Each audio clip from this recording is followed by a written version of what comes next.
Oh, right, numbers. I'll tell you what I'm thinking, and I was going to say 15, and I think that's insulting. I feel sick and excited all at once. I'm gonna skip my breaks, I'm gonna make mistakes. I'm gonna skip my breaks, I'm gonna make mistakes. I'm gonna skip my breaks, I'm gonna make mistakes. Look at the beautiful stars, I wanna drive a faster car. This is the second episode we're dedicating to the latest adventure Make or Break by Hard Up Garage is embarking on, namely the GT40 replica being sold by my old friend Pete's dad. In the first episode you will have seen my initial reaction to finding this amazing car. Wow. I knew it had issues, as Pete had explained to me, but I was fairly sure I could get this car back to its former glory, as long as the purchase price was fair for both parties. So, after having a look at the engine in the rear, it was time to start negotiating. What you're about to see is me trying not to upset my old friend's father, while subtly employing negotiation techniques to prevent the vendor from getting an inflated idea of what his beauty is really worth. I needed to be friendly, explain how much it will cost to get it back to being an impressive head turner. I was trying to make him understand the true costs involved while inviting him to share in my predicament.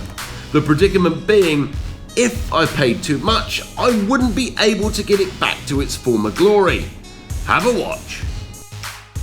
Is this a masterclass in negotiation or not?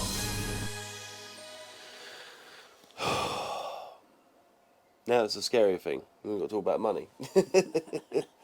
So that just... And it's got twin clasps either side. That's cool, isn't it? Yeah. Oh, I love it. It is such a shame about the, like you say, the glass, isn't it? Do you have the original one that you took out? No. So what's this? This is a Series 3 glass, you say? One. Series 1 glass, right? Yeah. So it's smaller, yeah? Tornado have never done anything for the Mark III. No. Oh, right. Get my head out. Oh, that was the other question I had for you. The metal panel across the back, would that have been on a Mark III, would it? This one here? Yeah. Well, as far as I know, yes. I was looking at all the different pictures and trying to work it out, you know, when you sort of look online at all the... Yeah, so you take the chibi off and the plate fits in fits there fine. Perfect. But it looks silly with the brackets and... It would look cool with a black and white Q plate, a black and silver Q plate, wouldn't it? Yes, and they don't allow that. No, not legally. No. Yeah. Oh, my head's spinning. I did actually spray this in a single garage. Yeah? I mean, the paint looks really good, doesn't it? Apart from obviously where the cover's killed it slightly. Yeah. That's the problem. A lot of people think that a car cover is a good idea. And in some respects it is, but as soon as any water gets underneath, you're buggered, aren't you? Yes, yeah.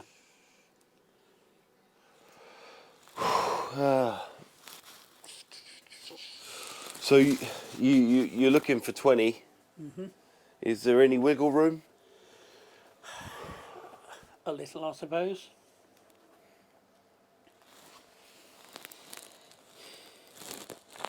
Even Pete said to me last night, go look at it, because it needs a lot of paint, needs a lot of work, you know.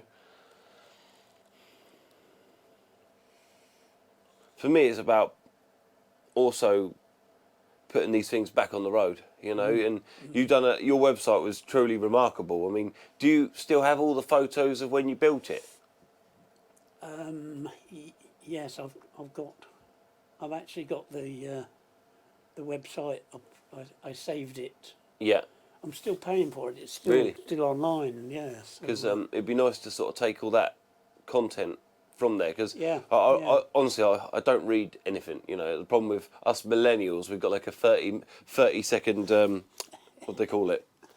You know, where you can't concentrate on anything too long. And I read your whole website last night, from the engine to how you built it to, you know, how it's a Triumph Dolomite steering column. Yeah. And how you were going to get the fit right, and how you had to extend the foot pedals and stuff. And it was so detailed and so much fun to read. It was fantastic. So you did a fantastic job, and I bet you still get quite a lot of inquiries now, don't you, about it and stuff? Or occasionally, yeah, because I'm in the GT40 enthusiast club. Yeah.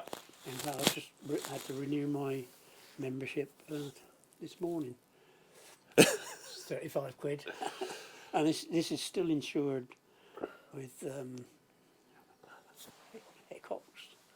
Yeah. It's a classic insurance. Yeah. So I quite like the rear glass, that it's actually glass, because I bet it's still horrendous to see out of, isn't it? Yes, because you've only got a little one in the inside, a lump of engine in the way. So really it's just down to numbers, really. I mean, to be fair, I was back in 2012 when I met Pete. We were good friends with Kev and Emma and my partner now, my missus, and he was like, "Oh, my dad's got a GT40," and I was like, "Okay, you know." And we showed me the pictures, and I was like, in awe of it. I loved it. I said, "If it's ever for sale, I want first refusal." And he was like, "Yeah, all right, I'll let him know. I'll let him know." And then last week I sold my fake Lamborghini. I'll show you a picture of that quick. It was quite cool, and that was really, really lovely. And it was about as perfect as you'll ever get to looking like a real Lamborghini, but it wasn't real, if that makes sense. It's not a perfect picture of it. That was. Oh yes. So she was very, very precise in its dimensions and stuff, you know. Yeah. And I bought that, and I spent a load of money on it, painting it, making it look right. And then it all boiled down to what's next. Where do you go from there, you know? And I sold that just before Christmas, on Christmas Eve, a couple of days before Christmas Eve. And I was going to go buy a camper on Friday. I was going to buy a motorhome for me and the kids. And that all fell through, and I was devastated. I wanted it to happen. And then now this has come up, and it has thrown a spanner in the works. Really, where I'm at is basically it's just going to need a lot more body work than I was expecting. You know, which is which is fair enough. I mean, it's amazing to think that you painted this in a single garage. I mean, it looks, to be honest, like it had a proper paint job in the bits where you can see like how it looked when it was done. It looked really good, didn't it? You know, and even in the pictures, it looked amazing.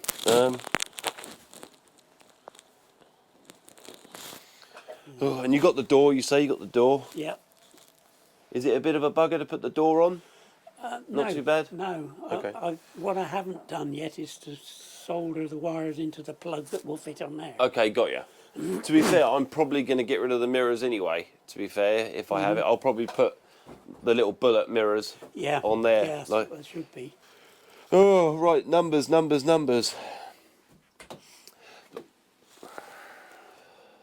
Problem is, paint nowadays has gone through the roof, isn't it? Years ago, you could paint a car for like £1,000, 1,500 quid. Yeah. And now even an okay job is £5,000. It's just nuts. This is real cellulose. I didn't put the this acrylics or a proper celly.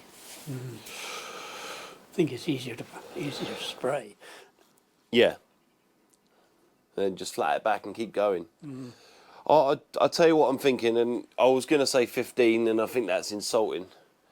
Would you do 17 grand? You know, I've got somebody else. I know, and I'm talking. I'll pay you today. No messing around. Take it away today. I've brought a truck. I've got the money. Make it 18. No worries. Oh, I feel sick and excited all at once.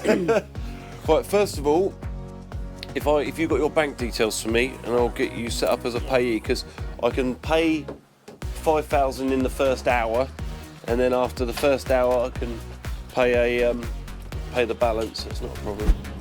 So I've bought the GT40, a car I first saw in 2012. Woohoo! Now I need help if I'm going to get this thing loaded up and back to base. Watch the next instalment to find out if we can do it.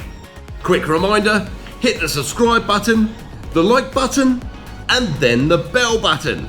so you get alerts when we release new episodes, and follow us on social media too for extra stuff and more alerts about videos we're releasing, which at the moment is every Wednesday and Sunday. Bye for now.